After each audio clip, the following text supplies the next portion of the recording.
السلام علیکم ورحمۃ اللہ وبرکاتہ۔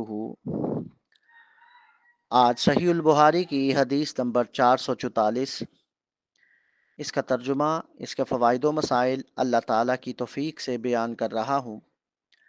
اللہ تعالیٰ سے دعا ہے کہ اللہ تعالیٰ مجھے حق سچ بات کہنے کی توفیق عطا فرمائے۔ بسم اللہ الرحمن الرحیم۔ باب اذا دخل المسجد فلیرکع رکعتین۔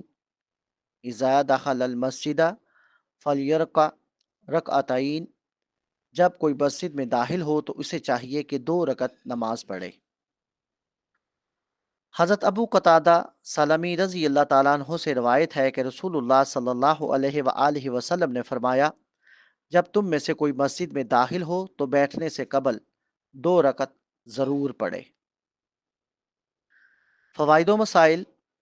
اس حدیث کا پس منظر اس طرح ہے کہ ایک دفعہ حضرت ابو قتادہ رضی اللہ تعالیٰ عنہ مسجد میں آئے تو رسول اللہ صلی اللہ علیہ وآلہ وسلم اپنے صحابہ اکرام رضی اللہ عنہم کے ساتھ بیٹھے ہوئے تھے۔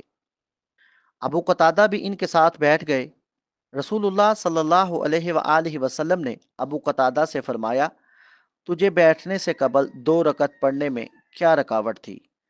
عرض کیا، میں نے آپ کو اور دیگر لوگوں کو بیٹھے ہوئے دیکھا، اس بنا پر میں بھی بیٹھ گیا۔